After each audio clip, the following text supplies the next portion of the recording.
So I would like to introduce Yana Ludwig. Yana has lived in community, helped create community. She's a trainer, a consultant, an author, an activist. I don't know what else you do, probably a bunch of other stuff. And tonight we'll be talking about skills for a cooperative culture. So welcome. Thank you. Thank you, Karen, for having me back with us. This has been fun doing these little sessions. So yeah, hey everybody. So we're gonna talk tonight about cooperative culture, and it's a really huge and complex topic, and so we're really just going to be scratching the surface of what we can talk about tonight. And part of why it's so huge is that culture is huge. You know, it's the sort of fundamental ways that we look at the world, how we interact with the world, what we think of as what's good and bad and right and wrong. All of that stuff is tied up in what our cultural paradigm is. And a lot of it is actually invisible to us. And so one of the things that we're going to do tonight is take a few minutes just to sort of talk about, like, well, what is the culture where we're at now? What's the kind of dominant culture within communities, and then where would we want to head in terms of, you know, a cultural paradigm that is, you know, healthy and balanced and sustainable over a long period of time. And what we're playing with tonight is really my attempt to make things not so invisible with culture, and to articulate where we're at right now and where I would like to see us get to. And so my life's work is kind of summarized in this chart that y'all have access to on the website, and that Karen can toss up in a couple minutes on screen sharing for us so that folks can take a look at it together. And if folks are familiar with spiral dynamics, which is a particular thing that was put together by anthropologists and sociologists in sort of the middle of the last century, and then has been developed over the years. And some of the most interesting development work has actually been done by Ken Wilber and the Integral Institute folks. So if you're familiar with that, a lot of what I'm going to be talking about in this brief presentation will sound pretty familiar to folks. And so this has sort of been my attempt to articulate a little more thoroughly, and particularly apply spiral dynamics to an intentional communities context. And so basically, if you are familiar with spiral dynamics, I'm going to be talking about the transition from the blue-orange paradigms to the green paradigm into the second tier stuff. So that's just shorthand for folks who know that thing. So Karen, do you want to toss that up on the screen share? There's 3 columns on this thing, and we've got extreme competitive culture, on the other side extreme cooperative culture, and in the center is sustainable cooperative culture. And that's sort of where I encourage people to think about where we want to get to. And I'm not going to go through this whole chart. This is when I do long workshops on this, we can spend as much as a day working our way through this chart. So there's a lot in here. A lot embedded in here. And so this is an attempt to shorthand a bunch of different aspects of cooperative culture, and, well, of cultures in general. And what I mean when I say cooperative is not groupthink, and it's not complacency, and it's also not being complicit in oppression in some way. I know a lot of people have had a reaction to the word cooperative recently of like, oh, well, you mean cooperating with your oppressors, and that's not what I mean either.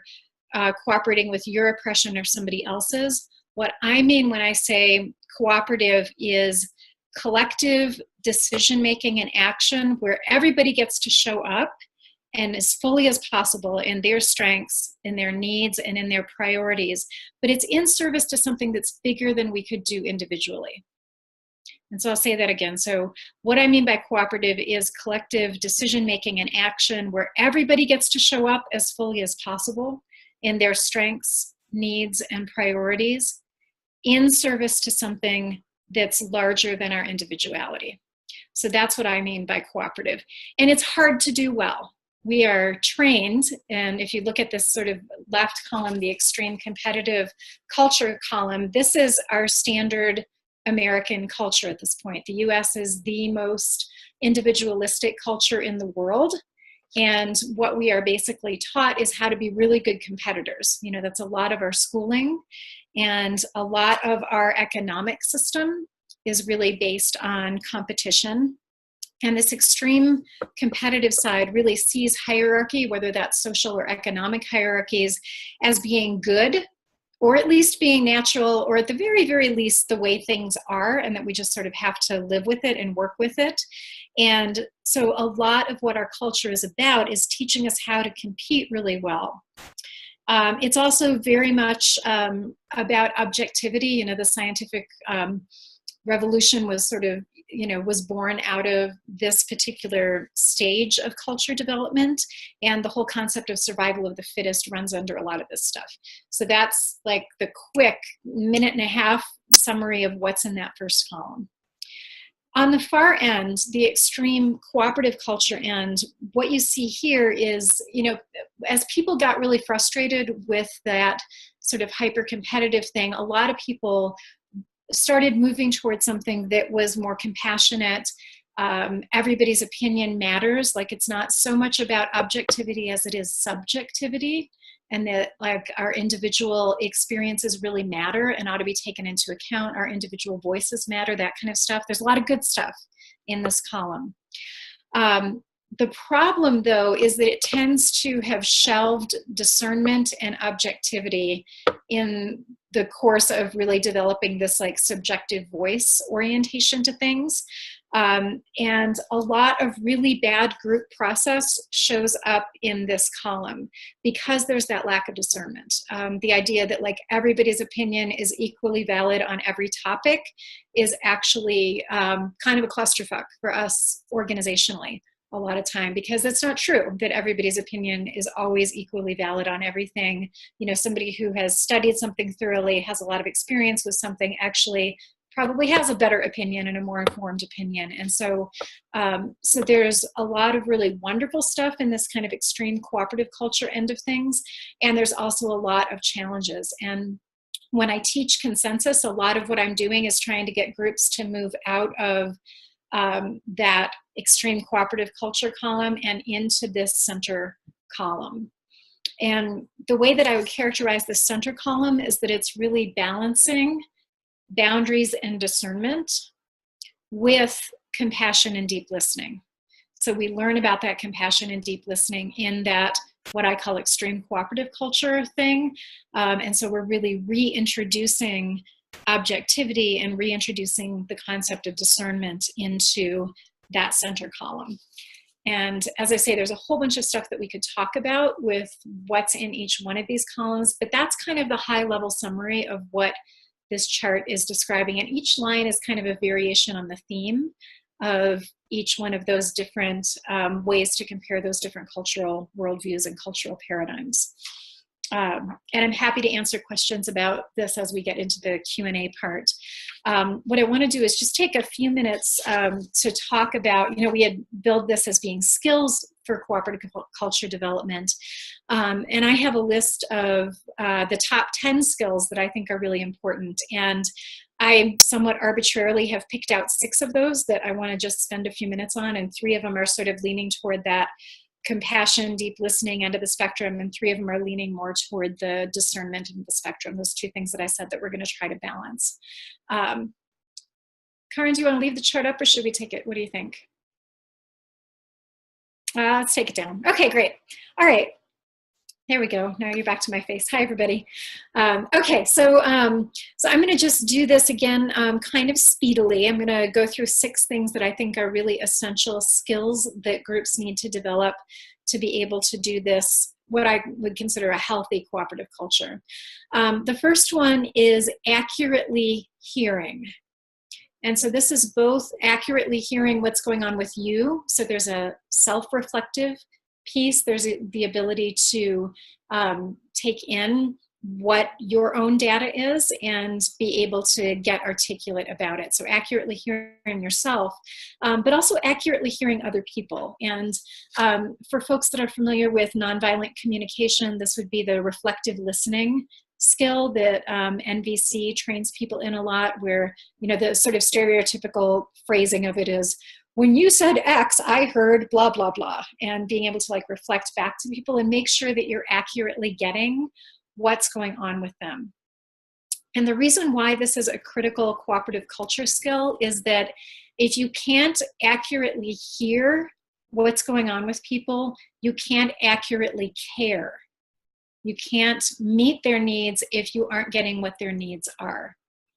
Okay, so when we're in a group setting and part of what we're wanting to do is hold everybody and take everybody into account, if you're not hearing people properly, there's a lot of mistakes that get made when somebody thinks they know what someone needs or thinks they know what is going on with someone, but they're not actually getting it accurately. So accuracy is really important. Accurate hearing, so that's the first one. The second one is curiosity, and this is particularly important when we have differences. So, you know, all of us were raised differently, we have somewhat different priorities, and sometimes those things come into conflict with each other in our groups. And at that moment, it's really easy to sort of back into kind of a defensive posturing with it and not actually lean into being interested in what's going on for the other person. And so curiosity is really essential. And the main thing here is like, do you consider your differences to be threatening or interesting? Those are the two main ways that you can respond when you have a difference with somebody. And this is an energetic thing. So sometimes people think if they get the right words when they're making an inquiry with people that that's what's going to make the biggest difference, but it's not actually about the words. You can say the exact same words and communicate interest or blow off. For instance, you can say, I don't understand. And really that's kind of blow off language for people, which is really different than like kind of leaning into people energetically and getting really curious and being like, okay, I don't understand, help me get it. Okay, so curiosity is a lot about the energetics, and it's going to help you be able to lean in and actually accurately get what's going on with folks. So it's related to the first one, but curiosity is kind of a distinct piece. And I think it's actually the single most important skill for living together with other people well is the ability to get curious. So the third one that's on the sort of, you know, compassion and deep listening end of things is being welcoming and present with intuition and emotions. And folks are sometimes like, well, what does that have to do with anything? And it's actually really critical because all of us have intuition and emotions, right? So if we're going to be able to show up with our whole selves and bring our whole selves into our group work, we can only do that if we're going to be willing to hear emotional input and intuitive input from each other.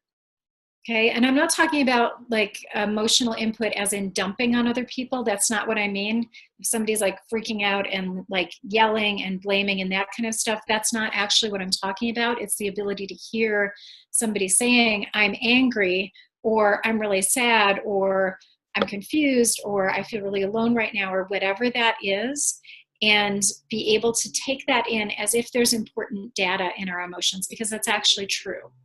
So a lot of times when somebody's having an emotional response to them, there's information in there. There's something going on for that person that's important enough that they're having an emotion come up connected to it. And if it's that important, you actually want to know what it is. And our standard meeting culture is very intellectual.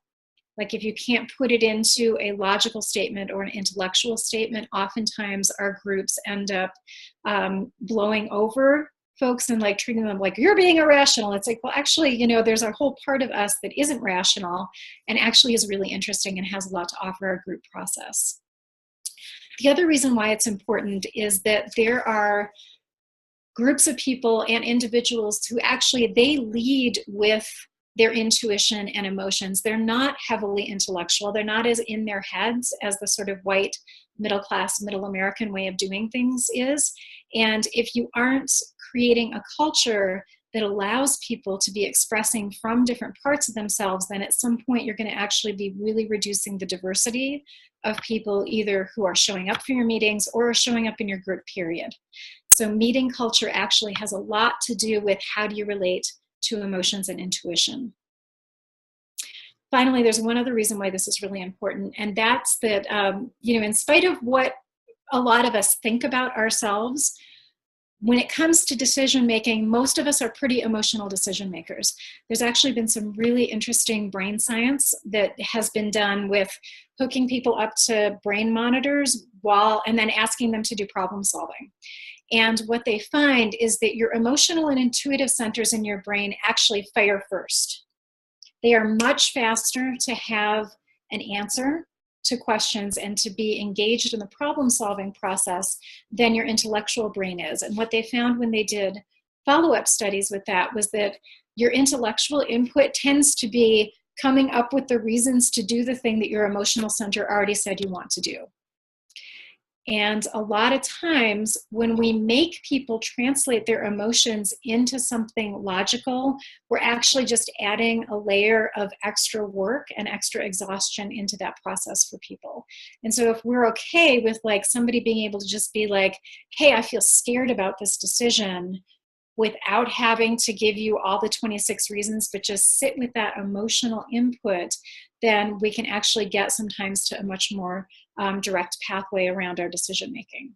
And one of the ways that it shows up when we force people to be intellectual about things is, have you ever been in an argument with somebody where they say X, and then you give them a reason to not do X, and then they change their argument, and it's like they just keep changing their argument to justify what they want to do. And that's because you're pushing somebody who has an emotional reason for what they want into coming up with intellectual content.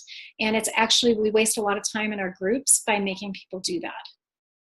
So I don't know if that's totally clear, but it's actually a big factor in why decision making can sometimes get really bogged down, where somebody feels like they are doing everything to meet what the person is saying, and they are, and you're having to jump through hoop after hoop after hoop. And the reality is they just want what they want. And so you want to get at what that's about rather than making people stick with, translating stuff into intellectual content.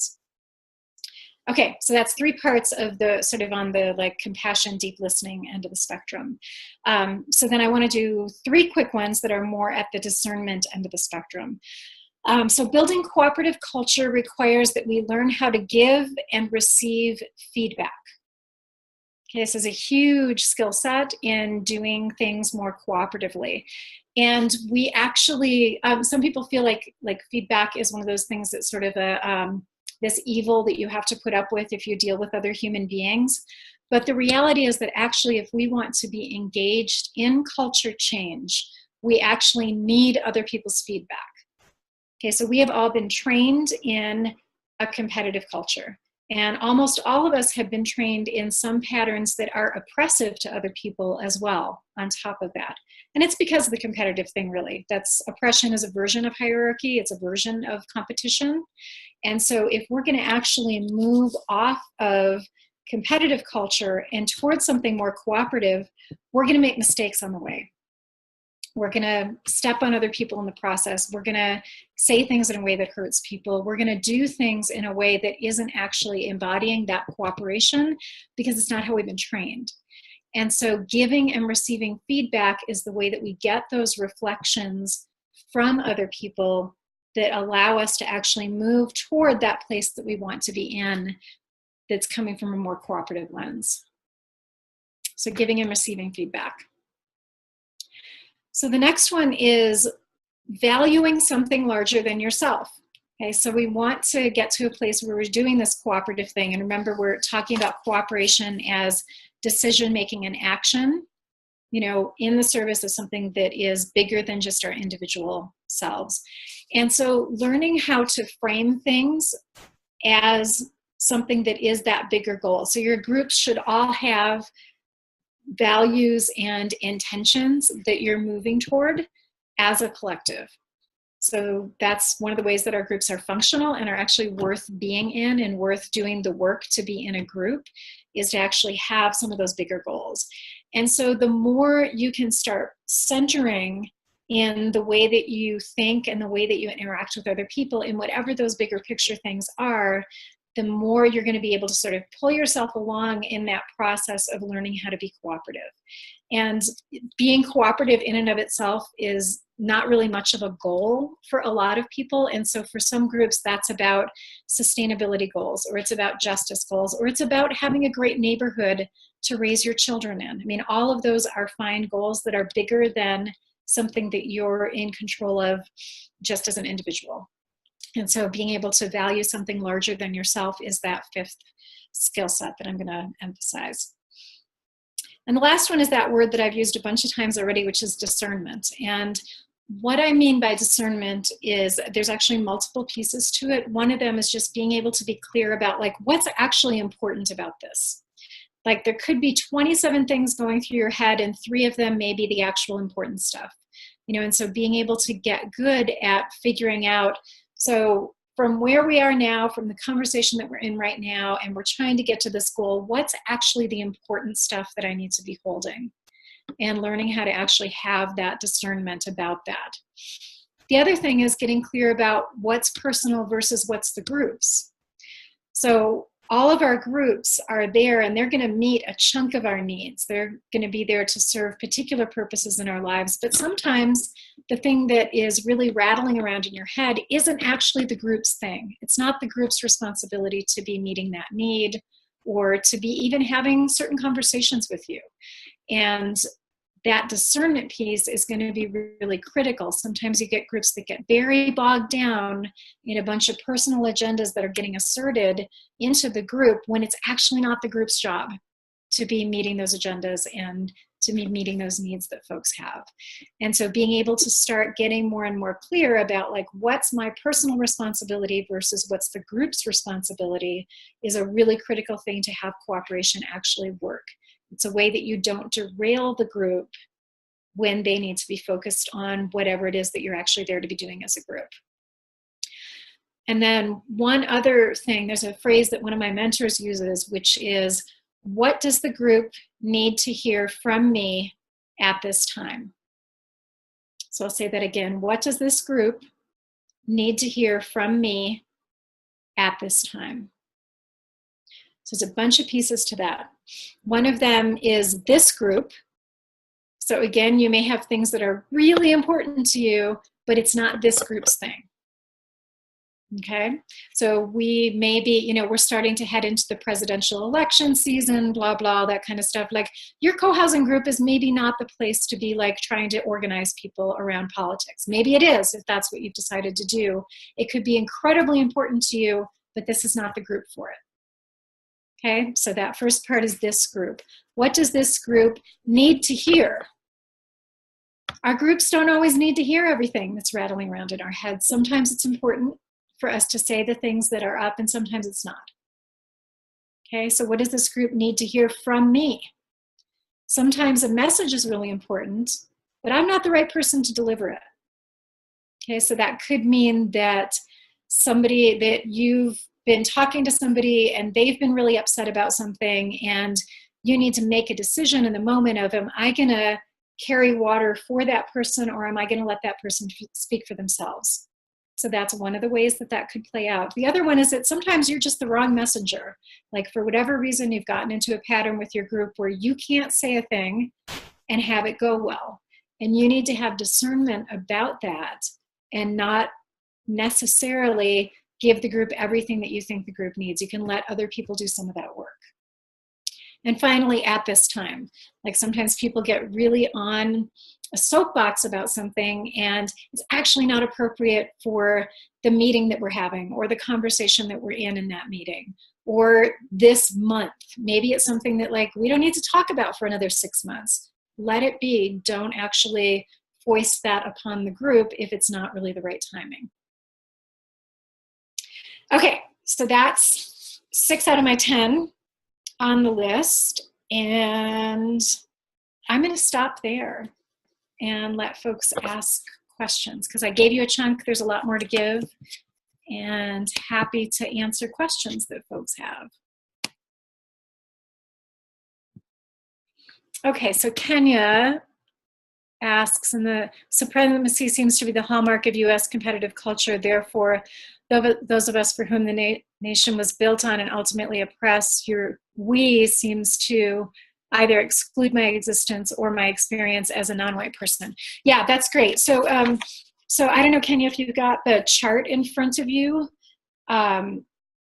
So if you go down to the fifth line of the chart has I-oriented, individualistic, focused on self in one end, and then us-oriented, which is hyper-communal, and that's where that us versus them thing kind of lives. There's variations on the theme with that, and so when we get into the we orientation that's in that center column, my intention with that is that it has space for differences and diversity and different voices, and that we're really listening to those voices that have traditionally been oppressed and are looking at, like, how do we create a we that actually has space for folks who have traditionally been excluded. And I think anti-oppression work is actually a huge piece of what needs to happen in order to actually, like, lean into this middle column.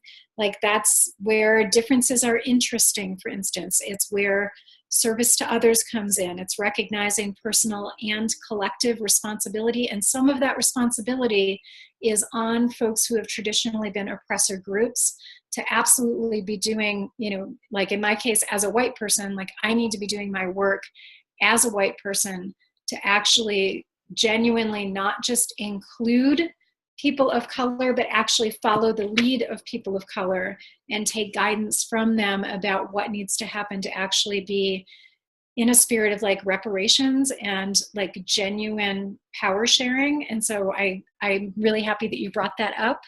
And I think it's absolutely central to what I'm talking about here. So yes, thank you.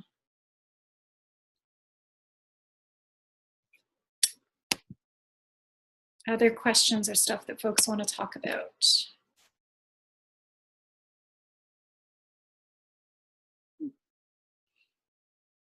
Yeah, you're welcome, Kenya.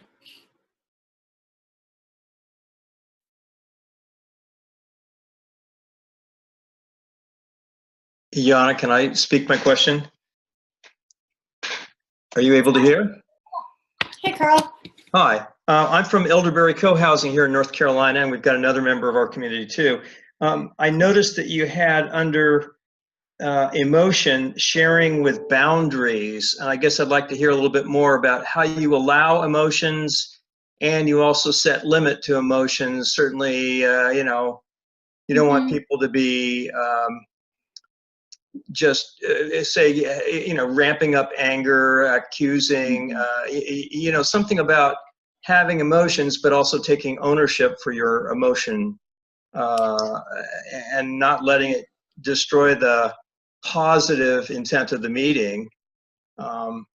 We've had a few meetings where people left the meeting with a roar, and, you know, that they just didn't feel that they were adequately heard. And yet, so something about how to have maybe flexible or sharing boundaries and limits around emotionality. Just curious. Yeah, it's a great question. Actually, one of the ones that I didn't share that's also on my top 10 list is self-responsibility and honesty, and it relates really directly to your question. So you know, there's different kinds of groups and different kinds of meetings that happen, and if you are in a group where you are together over a period of time, which is going to be our co-housing groups, our, you know, various kinds of intentional communities. I think there's a time piece to this, like a temporal piece to it. And, you know, at some point, if somebody is in the same, like, emotional upset over and over and over again, you need to figure out what that's about. And the answer to that can be lots of different things. It could be, you know, like as Kenya was pointing out, it could be an oppression dynamic, and it's actually like their emotionality and their distress is actually something the group needs to be taking really seriously. If the group is not doing their work around oppression stuff, that is one of the ways that you end up with really intense emotions coming out pretty regularly. And that's a really different thing than somebody's got a narcissistic streak and they're constantly taking up group time and they want the group to fix their emotional state for them. And with that situation, there's going to be a really different group response to it, which is like, okay, we've heard this before. What do we need to do so that you feel heard? do we need a new policy? Do you need to get emotional listening time prior to meetings? Do you, like, what exactly is it that you need to stop doing this because it's not working? It's derailing the group at some point. And this is actually one of the ways that I see there being a lot of really big disadvantages to just staying in this extreme cooperative culture category. So you'll see there's a column, there's a line here where I talk about narcissism down at the bottom. So on the left side, we have narcissism based on being the best and not actually needing to care about people. So this is the kind of like narcissistic oppressor stuff that ends up happening. Like, if you don't need to care about people, you don't care about people. On the other side, though, there's another kind of narcissism that shows up with this extreme cooperative culture thing, and this often plays out in our communities. And that's narcissism based on emotional neediness, where you're trying to get the group to meet needs that it's not the group's job to meet, right?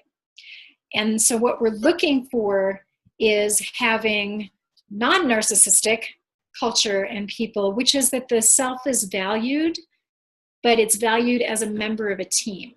And so you get to have your emotions, you get to have your skills, you get to have all that kind of stuff, and you're seen as being part of a team, and it is not the group's job to be meeting all your needs. You have to figure out where to get some of those needs met outside of the group setting. Yeah, so that was kind of a long answer because there's a lot of different pieces to it, and there's not always just one thing that could be going on when somebody's having emotional blow-ups. I think also having facilitation where having a facilitator that doesn't go deer in the headlights the minute somebody cries is really important. So having like facilitators that are skilled enough that they can be present with people's emotions is actually really critical for being able to have like a long-term healthy relationship between people's individual emotions and the group getting its work done. Okay, does that help, Carl? Yes, we've emphasized in our community stopping the task orientation of the meeting and moving to more of a safety, emotional safety as the default. And NVC has some really good ways of reflecting feelings and making sure that you're clear on what the feeling is, and literally, telling the person, oh, I hear, here's what I'm hearing and here's what I'm seeing in your body language. Is that right? Confirming again. Right. Yeah, and I think the reflective listening piece of NVC is really good. I mean, I mentioned that at the beginning. I also want to name that there's a growing amount of criticism out there in social justice circles of NVC being like a really white, really middle class way of communicating. And so I just want people to be aware of that and like look into that stuff and those dialogues that are starting to happen out there and take that information pretty seriously, because the one of the things that's built into NVC is this concept that there is like one right way to be doing communication about what's important to you, and that it's not a one-size-fits-all thing. So I advocate sort of NVC with a grain of salt and like trying to be really clear that you're not using it to just more skillfully oppress other people. Okay, which is one of the ways that it can sometimes play out.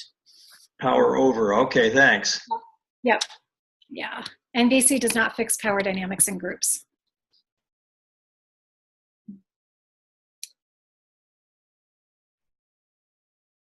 Okay, other questions? Other things people want to focus on?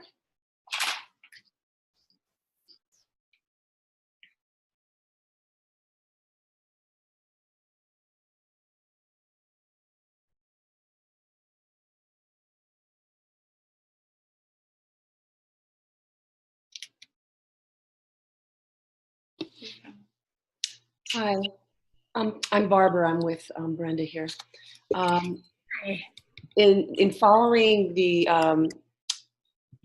that line of thought, how do you integrate different styles of communication, and particularly across culturally? But even at a meeting the other day, we were talking about NVC and some other ways of doing things. And for me, sometimes, if somebody's mad, I just assume they just yelled at me and told me they were mad, and then I take a grain of salt if they insult me, or I don't worry about it.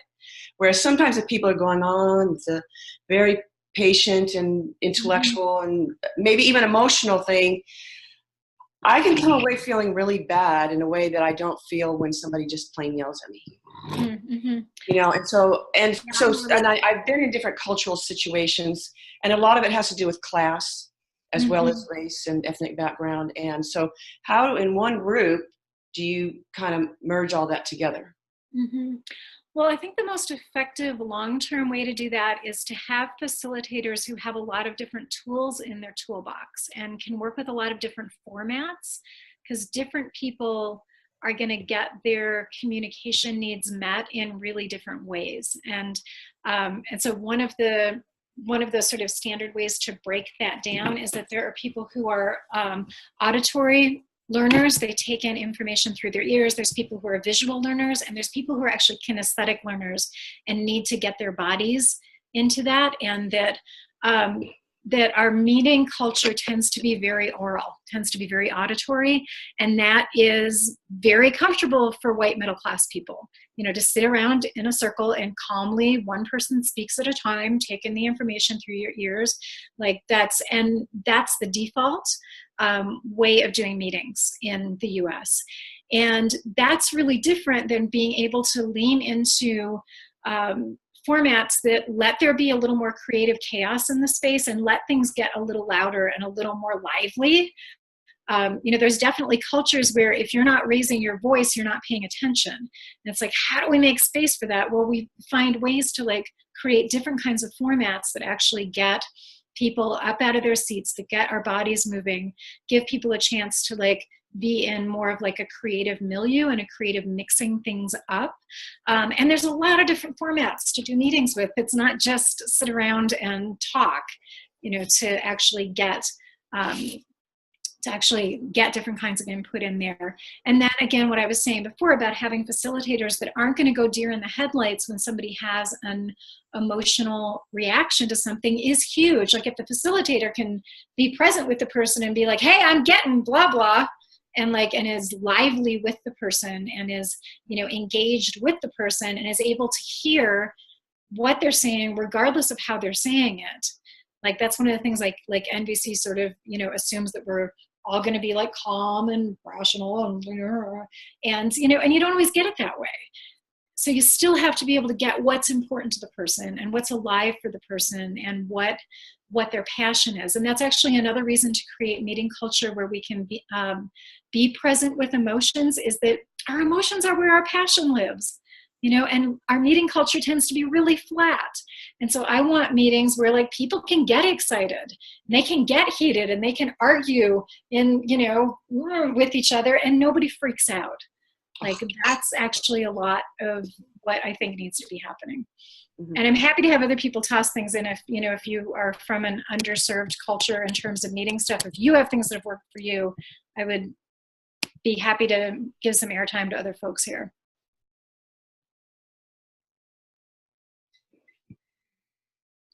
Otherwise, I'm going to go back to the list of questions that are now popping up.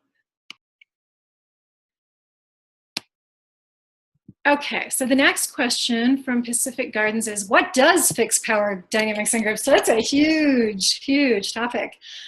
So part of it is doing our anti-oppression work. I mean, I think that in some ways that's the single most important thing, is like, you actually need to be looking at racism. You need to be looking at classism. You need to be looking at sexism. That stuff is present all the time in all of our groups. And it's affecting your ability to actually be a vibrant group. And so number one is do your anti-oppression work. Bring in trainers, have conversations about really hard stuff with each other. I've been had the pleasure of being able to work with some co-housing groups that are starting to dig into class issues, and it's amazing what actually gets unpacked with that stuff, and, you know, starting to do a little bit of anti-racism work with groups. And I think this work is really, really important for us to do if we want groups that are vibrant and are actually functional. So that's the first thing, is do your anti-oppression work as a group. The second thing is be willing to talk about power. So oftentimes the biggest problem with power dynamics isn't so much that somebody has more influence than somebody else does, but the fact that that is invisible and taboo to talk about, and that you can't bring it up and you can't look at, well, is this what we want? Does it make sense for this person to have more influence and power in this situation? And maybe it does. If they're, the community accountant and they have an accounting degree, yeah, you probably want to give that person more authority and power in that particular case. You probably want to have a discrepancy in influence, but it's not okay if that person is always getting to call the shots and you can never talk about it. Okay, that's actually where I think things melt down the most. And you got to be able to talk about what is it like for folks who don't have access to power in your group, as well as what does it feel like to have all the responsibility on your shoulders, which sometimes happens to people with a lot of power. So you got to be able to unpack that stuff in an even-handed way, while particularly paying attention to folks who are from traditionally marginalized groups. So fast answer to something that could also be a multiple day exploration of power stuff in community. I think doing consensus helps, but it doesn't fix it. If you're really doing consensus well, it will help to take the edge off of power dynamics, but it's not going to fix it. It's not going to make them go away. Okay, okay, now I'm scrolling down. Having good, well-skilled, okay, great. Do heart keepers have a helpful role in group meetings or not? So by heart keepers, I'm assuming you mean somebody who is designated to be sort of like a vibes watcher, paying attention to what's happening emotionally. I'm going to assume that's what we mean. Type it for me if type it for me if that's not what you mean. But so I think that they can be. I mean, the thing about being a really good facilitator is that there are multiple different parts to the skill set. There's the ability to track the content of what's going on, sort of, track the words that are coming out of people's mouths and what do those things mean. There's the ability to keep things on the agenda, and there's also the ability to tune into what's happening emotionally and energetically. Those are 3 different skill sets, and it's unusual to have a person who's really, really good at all 3 of those. Okay, that's somebody who's done a lot of training, has been around the block a bunch of times, and even then you might never get good at all 3 of those things. So I would say if you don't have sort of full service facilitators in your group who can do all those things at once, break it up into different roles, because it's important to be attending to all of those different things. And so if you need somebody particularly focused on the emotional stuff, that's great, do that. Have that person be the designated person. Sometimes it's easier for one person to hold all of it and just ask for help if they need it. So that's another way, like if you're a facilitator and you're not quite as good about that stuff, if you start feeling feathers getting ruffled in the room, at that point being able to say, okay, I need some help here. This is not my strong suit. There's something happening at this moment, and having sort of a designated backup can also be good. But yeah, I mean, I think that heart keepers can play an important role in group meetings for sure. What were those 3 things that you were talking about? Well, there's a lot more than 3, but the big 3 are going to be being able to track the content of what's going on, being able to keep things moving in a coherent way toward the agenda that the group set, and the 3rd one is tracking emotions and energy. Thank you. Mm-hmm. Yep. Okay, so let's see. Not arbitrary move about exercises. Okay, I'm not sure what that means. So, Kenya, do you mean like not just making stuff up to get people's bodies moving, but actually having a purpose behind it? Is that what that means? Yes, okay, great. Yeah, definitely. I agree. And I'm a primarily kinesthetic learner, and so I have a couple formats that I work with a lot, and one of them is spectrum exercises, where you designate one side of the room as one end of a spectrum and the other side of the room as the other end of a spectrum, and ask people to get up out of their seats and line themselves up along that spectrum. And this can be a position on a something that you're debating, as a community, like some people want to do X and some people want to do Y, like get them to line up and then be able to like have your bodies be communicating a lot of information in a short period of time about where the group is kind of leaning with something. So that's one way to do it. You can also use spectrum exercises like that to unpack tensions that are happening in the group. Sometimes a tension can be caused by something as simple as you have people who are more of doers and people who are more talkers. And if you can get people to line themselves up and then have a conversation about, okay, so the people who are way at the doer end of the spectrum, what kinds of things do you project on the people who are at the talker end of the spectrum, and vice versa? Like sort of being able to unpack something that's causing underlying tension in the group. Spectrum exercises are great for that. There's also, I don't know, do we have enough time for me to describe a kind of, yeah, sure. Okay, so there's another really interesting exercise that gets people moving and using their bodies. So you do a brainstorm and you have somebody scribe up on big pieces of paper one item from the brainstorm on each line. And then you cut those up with a pair of scissors so that there's one thing on each piece of paper. You throw them on the ground and you ask the group to organize them. And so you get the people who are organizationally oriented, are not necessarily big talkers and really like to move things around. You get people out of their seats and working with their bodies in a way, and you get people like literally negotiating things in physical space. And so, so that's another one of the kinesthetic exercises that's really good and really interesting. And it sounds kind of hellish, but it's actually really fast. The group can do a lot of organizing work in a really short period of time with that. And you're just in there as the facilitator, kind of coaching the group and sort of helping them like stay on track and like actually get things organized in a good way. So there's a number of different exercises that actually can get people up and moving your bodies around. There's also, I've worked with groups where we've just kind of made something up that is thinking about like, how can we kinesthetically get at this question rather than just intellectually and verbiage getting at it. Okay. Communities should have equity teams as they have common house or garden teams. Yeah, I like how you think, Kenya. It's great. Okay, and so our community spectrum exercises haven't been welcomed because we have a habit and value privacy of opinion. How can we encourage openness to spectrums? Yeah, you know, this can be tough. I mean, I think that one of the traits of standard US culture is like protecting our emotional beings. It relates to being a culture that places a lot of emphasis on privacy and private property, actually. And so this can be one of the things that can be kind of tough to start sort of breaking apart and helping groups get more comfortable with.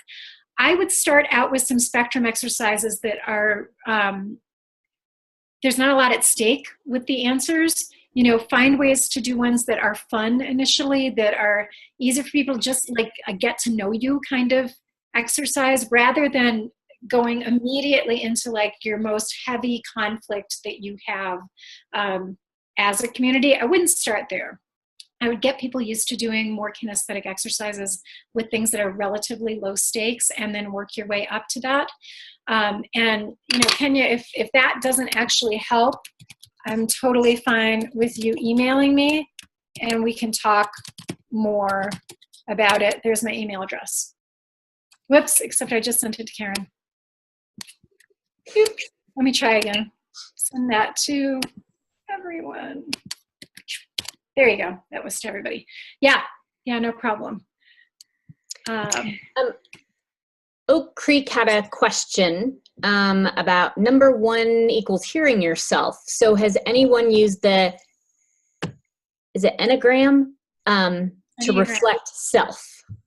Oh, yeah. Actually, I did see that. I'm sorry, I missed that. Yeah, I mean, I know of a number of communities that have worked with Enneagram systems, and you know, there's also what is the ENFP system called? Myers-Briggs, yeah. I mean, I think that a lot of those systems can be useful and interesting. I'd again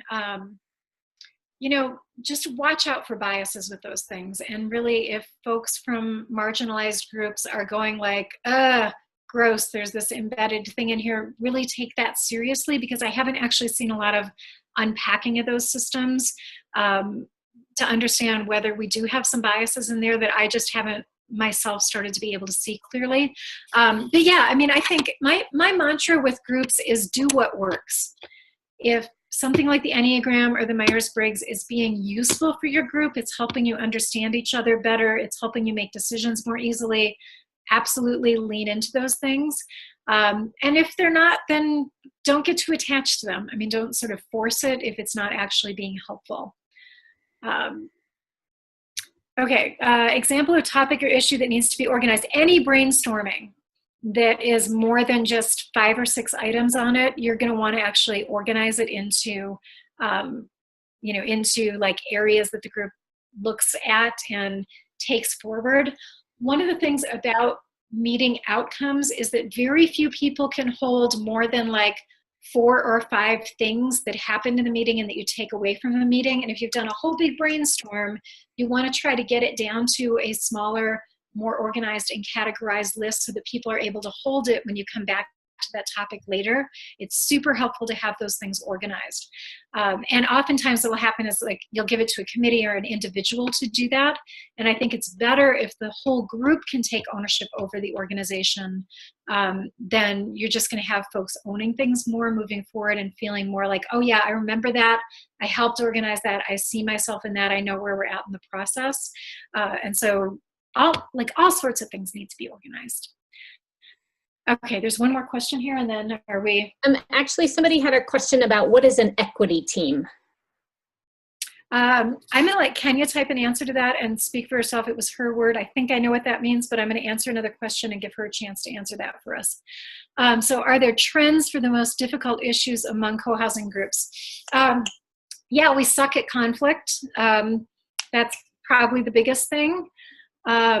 We often do consensus without ever having been trained on consensus, and things bog down really quickly. So I think consensus decision making is a big problem area. There's also areas with like work equity and sharing, and the relationship between work and money as contributions are often really sticky areas for groups. Those are some of the top ones. Membership process is how you bring people in a way that actually gives them the sort of orientation that they need so that you're being able to pass on your culture as a group. There's a lot of stuff that breaks down after 3 to 4 years of living together as you're starting to have more new people coming in that I spent a lot of time on as a consultant and a support person. So, is Kenya still here? I wanted to give her a chance to speak. If she's not, I'll say what I think an equity team is. Oh, equity team, Kenya's there. So in an affinity team, much like a garden team or facilities team where